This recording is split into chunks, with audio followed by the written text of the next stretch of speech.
Pada episode kali ini, Mimin akan menceritakan sebuah film yang berjudul. Nah, film ini mengisahkan seorang gadis desa yang mencari kebebasan dalam kehidupannya. Sampai suatu ketika, ia bertemu dengan seorang pria yang bersikap baik terhadapnya. Nah, apakah yang akan terjadi dengan kisah film kali ini? Oke lah, tanpa menunggu apa-apa dari sang sutradara, you guys, kocok alur ceritanya.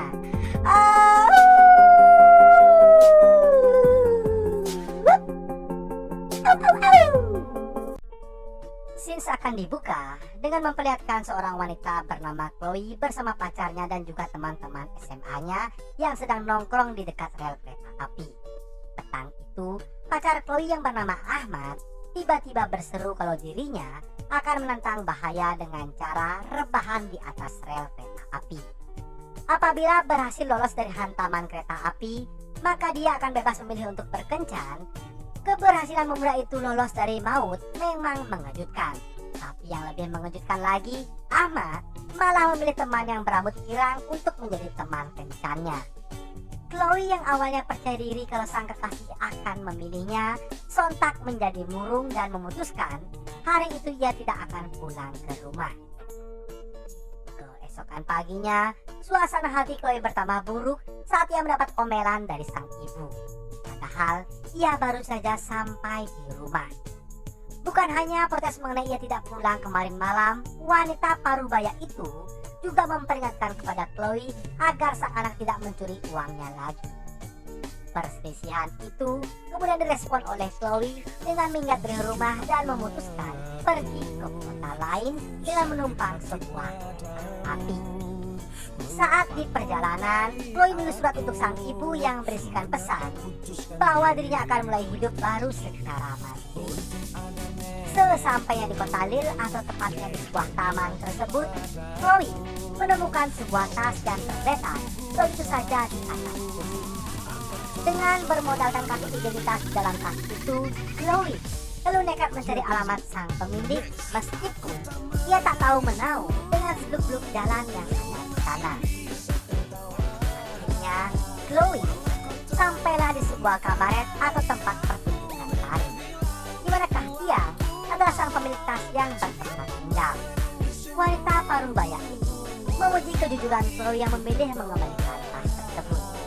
Saat ia menyodorkan uang imbalan kepadanya secara mengejutkan, Chloe lalu menolak sembari berseloroh bahwa ia hanya menginginkan pekerjaan dari wanita parubaya itu. Namun permintaan Chloe itu harus ditolak oleh sang Tai. Alasan dari situ belum umur untuk bekerja.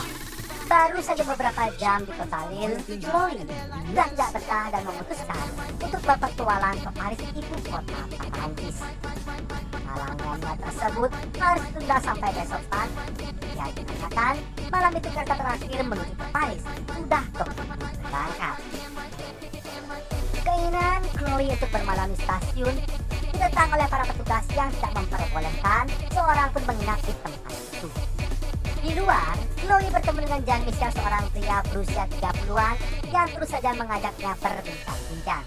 Yang lalu Jean-Michel menawarkan tempat tinggal dan pekerjaan kepadanya. Tak pikir panjang, Chloe pun akhirnya bersedia untuk naik ke mobil pria asing itu. Beberapa saat kemudian, sampailah mereka di sebuah apartemen tipe studio, tempat di mana Jean-Michel akan tinggal bersama Chloe.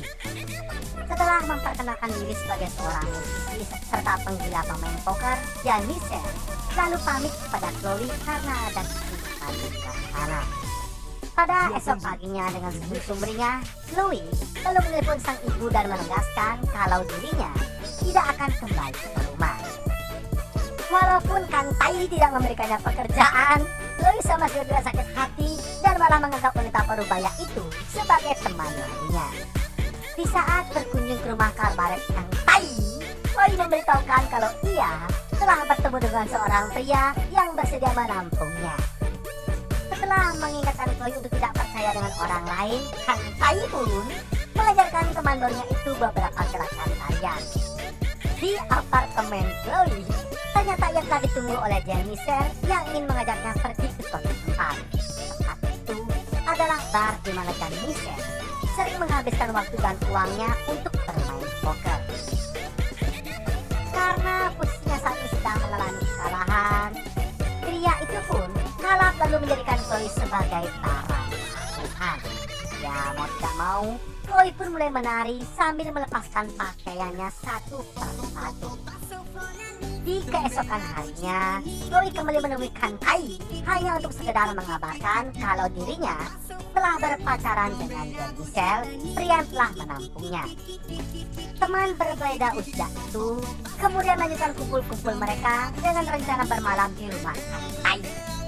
Namun baru sebentar merapahkan diri di kasur, emosi Chloe pun seketika terpancing dengan perkataan dari Kantai yang seakan-akan menceramahinya.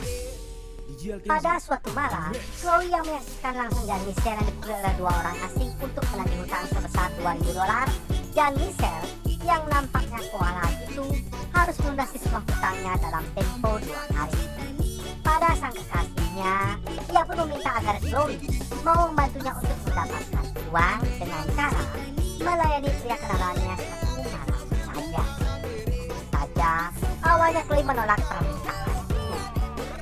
Namun karena sudah terlanjur cinta pada Jan Michel, ia pun akhirnya rela berkorban. Karena terlalu gugup, sepanjang perjalanan menuju Lost Man, Chloe hanya memilih untuk bungkam di hadapan Jan Michel. Dari itu, sempat berontak dan berusaha kabur setelah pria yang akan menggunakan jasanya masuk ke dalam kamar. Namun Jan Michel berhasil menangkapnya lalu menyerahkan Chloe pada sang pemakai jasa setelah memberinya sedikit pelajaran. Dengan penuh amarah, Chloe melemparkan uang yang diberikan Jan Michel dari hasil merendahkan harga dirinya sebagai seorang wanita. Lagi-lagi, Chloe terperangkap oleh Dani manis kekasihnya sendiri yang memintanya tetap bekerja sebagai wanita berhibur. Saja agar mereka bisa mengumpulkan uang untuk pergi jauh dari tempat itu. Kantai yang diharapkan Chloe bisa jadikan tempat curhatnya, malah kini nomor teleponnya tidak bisa dihubungi. Kamar Lost Man di mana Chloe melayani pelanggan pertama kali tempo hari resmi menjadi tempat dinas berburu cuan bagi gadis itu. Dengan bermodalkan kecantikan parasnya, Chloe kini telah menjelma menjadi primadona di kalangan para pria kelas.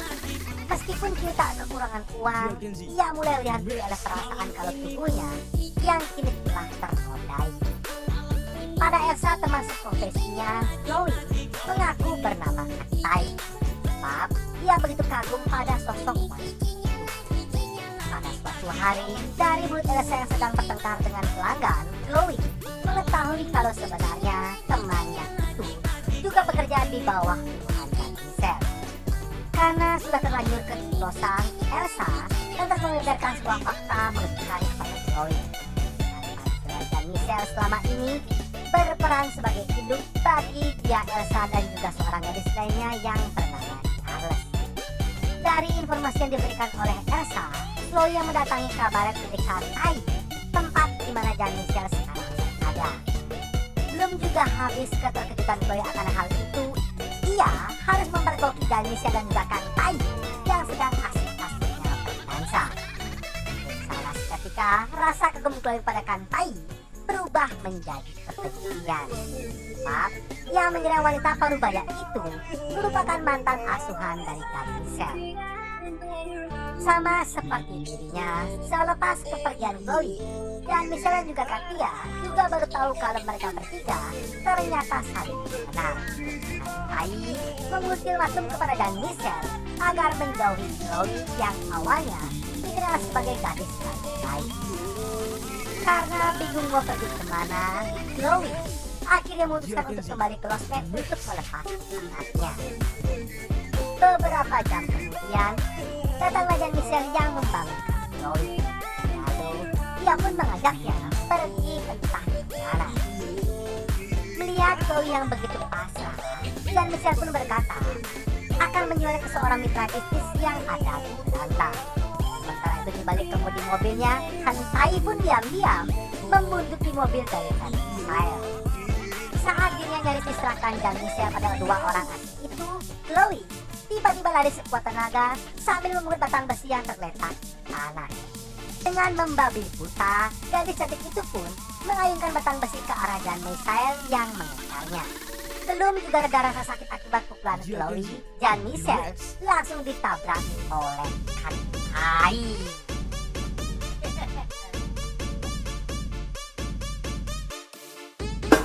Oke guys, begitulah alur cerita film kali ini ya. Pesan moral pada video kali ini adalah bagaimana kita hendaknya tidak perlu percaya dengan seseorang, apalagi orang asing yang baru kita kenal. Nah, baiknya kita tuh pelajari dulu lah bagaimana sifat orang itu, jangan mudah percaya kayak gitu ya. Oke lah, jika teman-teman senang dengan channel ini, jangan ragu-ragu untuk klik subscribe dan nyalakan loncengnya. Kalian tidak ketinggalan video terbaru dari channel ini. Mohon maaf jika saya ada salah kata. Sampai jumpa di video selanjutnya and bye-bye.